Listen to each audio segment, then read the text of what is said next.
Coach, Bob. c'est un honneur de faire ça avec toi aujourd'hui. C'est un vrai plaisir. Ok, on va s'échauffer? Ouais.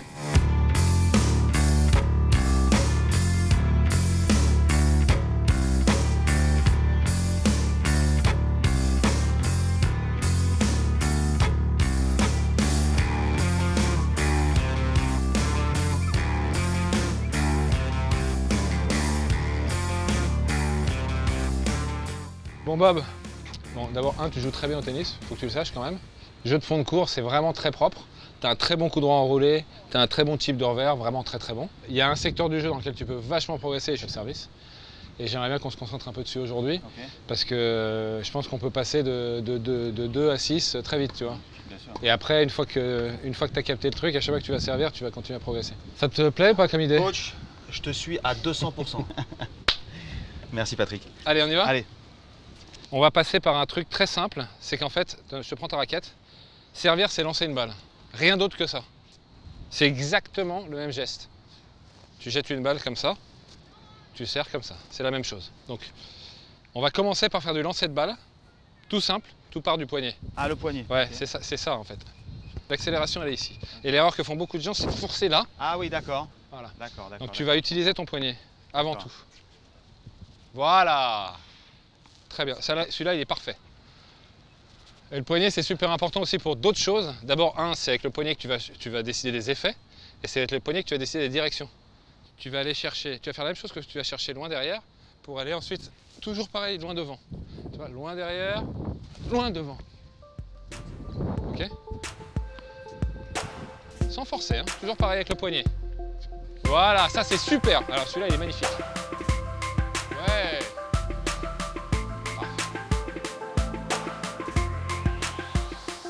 Super. Tu vas prendre ta raquette et tu vas faire exactement la même chose dans le vide pendant. Cherche pas à prendre une balle. La même chose dans le vide, la même gestuelle mais avec la raquette.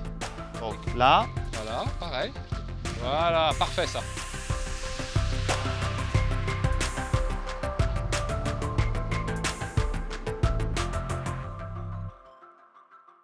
Bon, Bob, raconte-moi un peu. T'es un fou furieux de tennis, mais vraiment un passionné. Et j'aimerais bien savoir comment ça t'est venu, parce que a priori ton métier a strictement rien à voir avec le Écoute, tennis. c'est un feeling avec un sport. Hein. Et puis au départ passionné de foot, évidemment. Hein. Et ensuite Yannick Noah. Hein. Ah ouais, 83? Bah ouais, 83, donc 14 ans. Je jouais déjà un tout petit peu, mais après ça a fait éclater une génération, quoi. Et parmi les joueurs de tennis, parle-moi un peu de ceux qui te font rêver le plus. Bah moi, le tout premier joueur avec qui j'ai joué, c'est Paul-Henri Mathieu. Alors, c'est pas le plus extraverti, hein, mais curieusement, c'est le premier qui est venu vers moi et qui m'a dit, écoute, viens, on va taper. Après, j'ai tapé avec Marion Bartoli, Gasquet, mon fils, et taper avec eux, bah, c'est un petit moment de rêve. Tu choisis des dates aussi pour pouvoir aller voir des tournois, c'est ça? Je fais les dates de DJ dans les clubs en fonction des tournois ATP. Non, mais je suis très admiratif des gens déjà qui ont du talent et des sportifs de très haut niveau. Je pense que ce que je fais aussi, c'est aussi une certaine forme de sport de très haut niveau, parce que je fais 100 dates par an et physiquement, il faut être très très en forme. Donc il y a toujours des journalistes qui me demandent mais comment tu fais encore à ton âge pour être aussi fit, etc. Mais j'ai un entraînement physique, hebdomadaire, et aussi au niveau de la nourriture, puis pas d'alcool, pas de drogue, etc. On est souvent dans mon, enfin, on associe souvent mon métier, tu vois, à des choses un petit peu bizarres. Et moi, j'ai toujours fait le contre-pied, c'est-à-dire toujours, j'aime m'associer avec toi pour aussi amener ma passion du sport dans mon métier, tu vois. Donc voilà. C'est vrai que pour un DJ, de ne pas boire, de se Non, coucher mais tôt dès que tu peux, ouais. de manger sainement, c'est quand même pas commun. Non, c'est pas le cliché du DJ, quoi. C'est sûr que c'est pas le cliché du DJ. Mais j'aime beaucoup les athlètes et j'adore être à leur contact parce que j'apprends beaucoup aussi pour mon métier. En fait, comment je fais là? J'essaie de faire ça là. Oh, ça n'a aucun intérêt. Parce que t'as mal. Ça n'a aucun intérêt. Non, mais je comprends très bien que tu cherches des solutions. Mais la solution, c'est de ne pas solliciter l'épaule. C'est ça la solution. C'est de servir vraiment avec ton poignet, là, comme ça. C'est ça, tu vois. Bah, tu vois, ce bruit là, j'aimerais bien avoir ce bruit là. Oui, mais d'abord, tu la frottes. Si tu veux avoir ce bruit, il faut que tu frappes à plat. Tiens, je vais te raconter un petit truc, que tu comprennes bien pourquoi tu n'as pas ce bruit. En fait, il y a trois effets, comme tu le sais. Bon, c'est ce qu'on raconte aux enfants, mais c'est tellement parlant, je trouve ça génial. Quand tu slices la balle, tu la frappes sur le côté, là. Ouais. Okay. Si tu la frappes à plat, tu la frappes sur la tête. Et quand tu la kicks, tu lui brosses le dos. Voilà. Et en fait, toi, quand tu frappes ta première balle, tu la caresses un peu sur le côté. Ouais. C'est pour ça que ça passe ce bruit-là, c'est tout. Compris?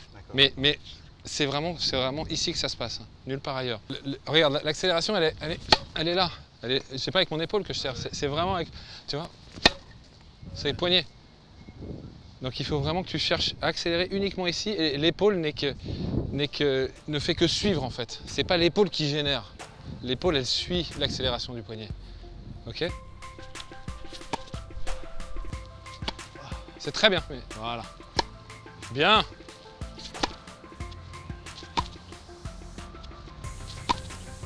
J'adore. Oh, je vais servir à 200 à la fin du séjour. Monstrueux. Viens, boire un coup. Allez. Une petite pause. Qu'est-ce que c'est qu'un DJ? Qu'est-ce que je fais alors? Le DJ, c'est quelqu'un qui mixe, qui mélange des sons pour faire danser les gens. C'est une gestion d'énergie sur un certain temps donné. Mon métier, c'est déjà les faire danser, oui, créer cette émotion, fabriquer les chansons qui vont fédérer chez eux cette énergie de bonheur. Moi, je suis dans le bonheur, moi, je suis très heureux comme garçon. Et ensuite, jouer entre ces titres-là, voilà, leur faire découvrir d'autres titres moins connus, mais en tout cas de les amener dans mon histoire, dans ma culture musicale. Dans ma musique, je n'ai jamais eu la peur de l'échec parce qu'au moment où j'ai commencé, ce qui existe aujourd'hui, le statut des DJ, cette starification et puis cette carrière n'existait pas. Donc il n'y avait pas de possibilité d'échec, il n'y avait que de la réussite. Donc je ne dis pas que ça a aidé, mais en fait j'ai fait confiance à ma flamme intérieure. J'ai dit ça ne peut pas être possible, mon amour pour la musique, ça ne peut pas être possible que je ne travaille pas dans cet univers-là. Je veux dire, j'avais tellement confiance en moi et tellement confiance en ce que j'avais en ma direction que j'y suis allé, mais alors tête baissée. Donc tu as des dizaines de milliers ou parfois même encore plus qui viennent pour t'écouter. Donc j'imagine que ça te procure beaucoup de confiance. Sur un court de tennis, tu n'as pas ça. Comment tu pourrais prendre un peu de la confiance que tu as comme DJ pour l'amener sur le court avec toi? Je pense que si j'ai la confiance que j'ai dans le DJ et que je l'amène sur le court, c'est injouable. C'est injouable.